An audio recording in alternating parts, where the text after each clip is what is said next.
Neville Goddard, February 3, 1969. Wonder-working power.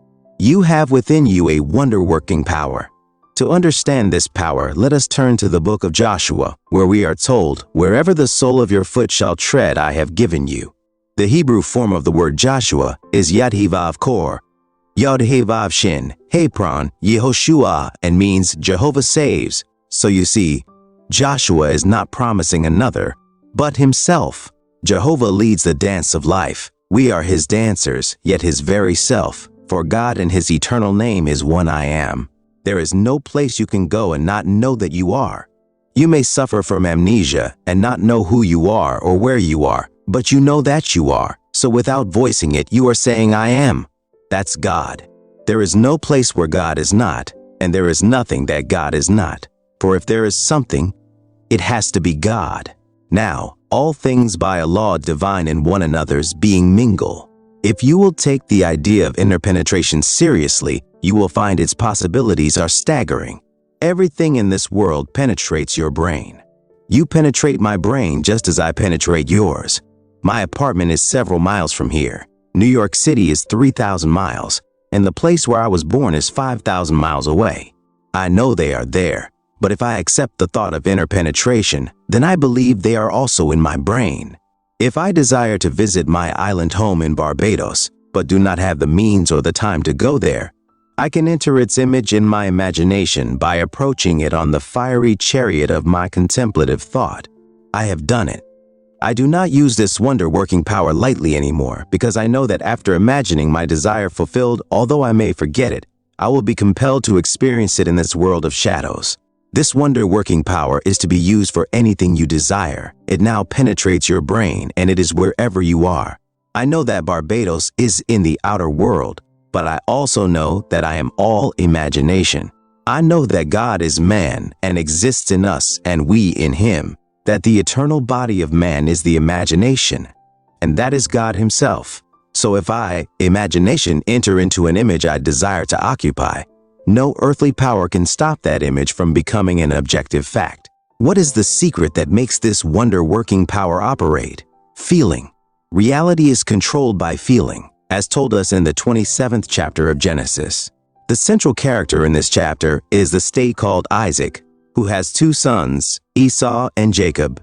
Esau is clothed in objective reality, while Jacob wears subjective reality as longings, wishes, and desires.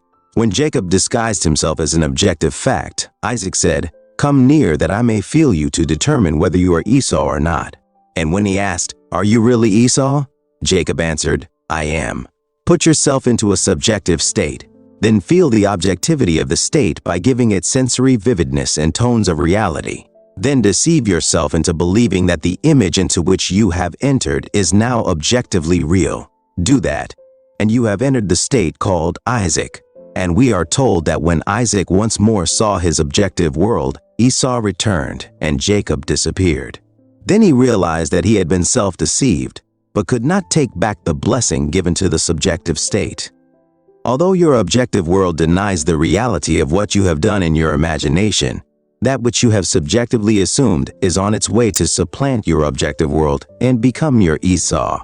You see, in life you are playing the part of Isaac with your two sons, Esau, your objective world, and Jacob, your subjective one. Your subjective world may seem to be clothed in unreality, but when you enter into its image in your imagination and clothe that image with feeling, your subjective desire takes on the tones of reality.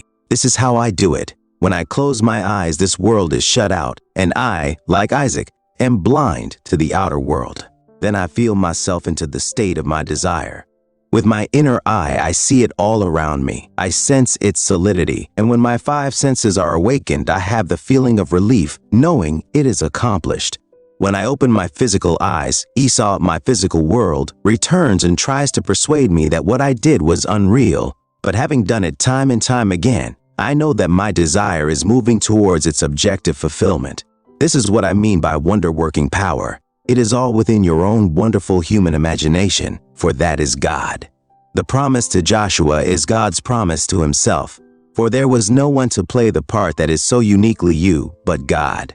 Having conceived a play which existed only for him, God, the director and author, became the actor.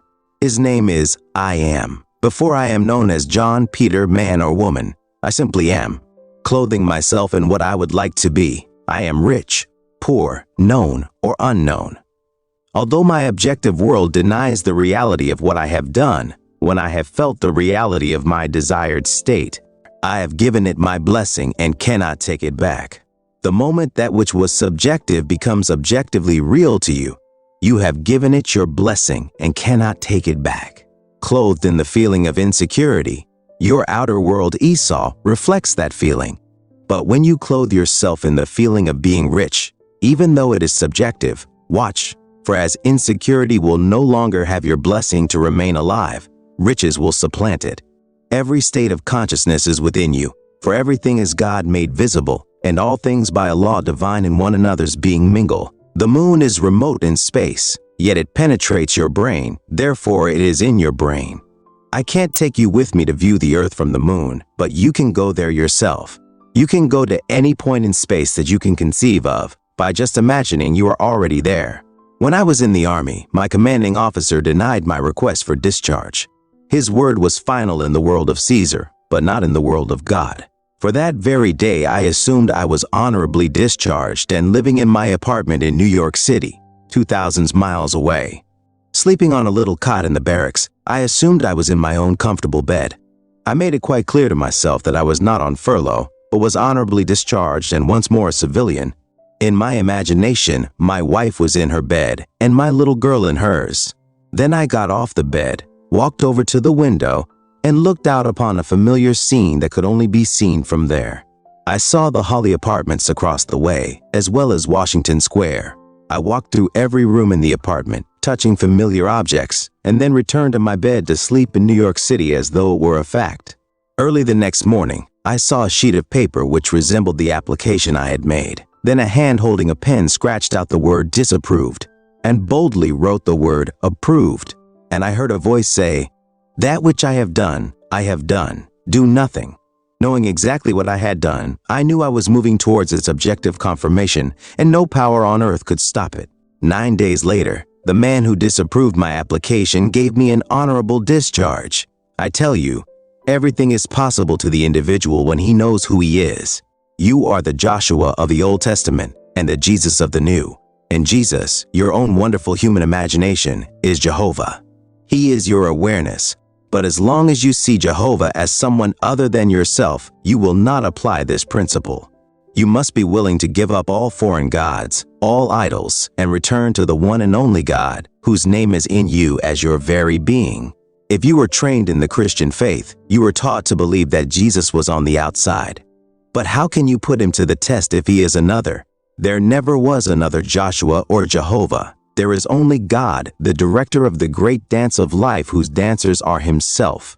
God plays the part of the bum and dances the dance of poverty. He also plays the part of a millionaire and dances to the tune of millions, as every part is being played by God. Now, everyone must act from where he is.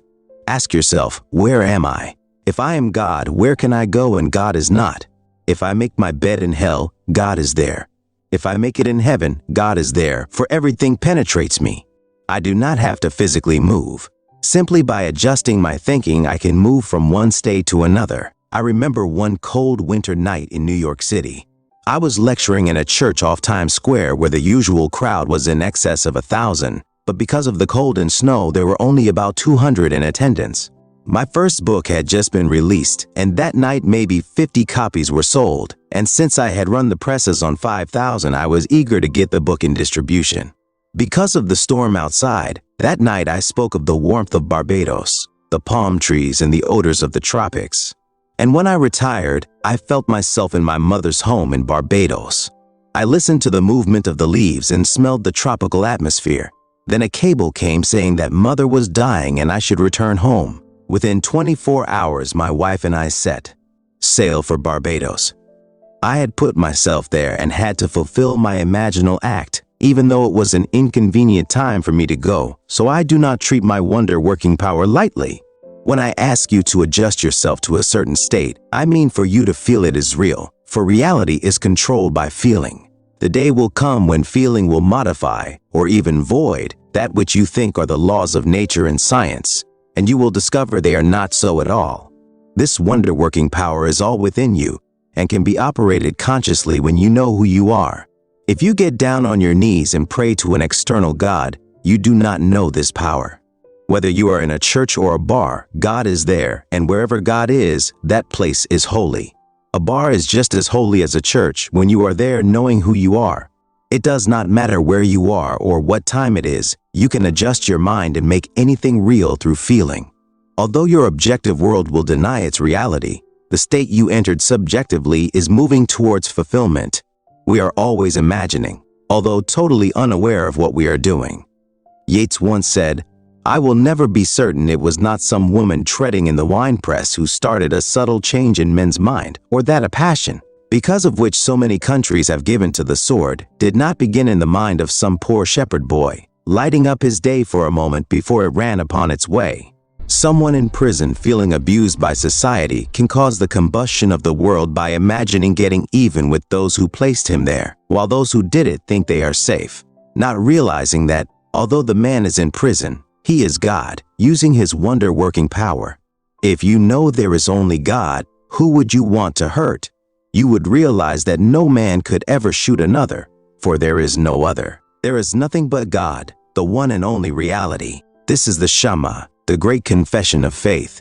Hear, O Israel, the Lord our God, the Lord is one. Keep this in mind and you will never go wrong. If God is one, there cannot be another. I am the one body fragmented in order for the poem to become alive. As I gather myself together to rebuild the temple which was destroyed when I deliberately shattered myself, the dead stones are made alive once more. One by one, each fragmentation returns to the same body, making it more luminous, more transparent, and more creative. For God is an ever-expanding creative being. This wonder-working power is in your own wonderful human imagination. That is God. Man is all imagination, and God is man and exists in us, and we in him. The eternal body of man is the imagination, and that is God himself. A Christian calls the imagination Jesus. A Jew calls it Jehovah. Tradition claims Jesus and Jehovah are idols, but God's true name is I Am. Believe in the human imagination, the only true God, by consciously using your wonder-working power. Where can you go that you are not imagining? No matter where you are imagining, aware of being there. A newborn child does not know who he is, where he is, or what he is, but he knows he is. That is God. He is your wonder-working awareness, the wonder-working power of imagination. I hope you take me seriously and learn to consciously believe in your inner penetration. Everything penetrates your brain, or you could not be aware of it, be it good, bad, or indifferent. You don't have to take a train, a boat, or a car to go anywhere. All you need do is adjust your thinking. Affirm, I am possessing it now, and persist until you feel the relief of possession. Then go about your business, knowing that in a way you know not of, you will be led to the fulfillment of what you did within yourself. You do not have to consciously determine the series of events you will encounter. They will simply unfold in your world. You may meet a seeming stranger, others may appear, and, upon reflection, you may even give them credit for your success. But they were only playing a part, as all things by a law divine in one another's being mingle. Others penetrate you and you penetrate them, for we are all one. If someone can play the part necessary for you to climb on that rung of the ladder, then he will do it without his knowledge of consent. Do not think of individuals, but of what you want as an end. Shape your life wisely by becoming aware of the desire you are shaping in your mind, for without desire there is no power in life. Your power line is I am, while your desire is the light bulb. Just as it is impossible for a light bulb to give off light when it is not attached to the power line, so it is with you. You must attach your desire to your I am for it to illuminate and become objective to you. Give lovely gifts to all you meet, for everyone is yourself pushed out. Take a noble concept you would like to experience and adjust your thinking to it by feeling you have moved into its fulfillment. Give it reality through feeling. Look at your world from this point. Then open your eyes knowing that although your objective world denies it, you have given your desire its right of birth, and nothing can stop its fulfillment. Read the 27th chapter of Genesis carefully. remembering that all of the characters spoken of, there are personifications of states within you. As Isaac, you always have two sons, your present objective world and your present subjective world. The story tells you how to clothe yourself with the subjective desire through feeling until it supplants its objective brother. That is how you move from one state to another until you reach the state called Jesus. Then the story recorded in the Gospels will fulfill itself in you, casting you in the central role. Only this experience can save you from this world of Caesar, for you are redeemed from within yourself by recreating the story of Jesus Christ. Now let us go into the silence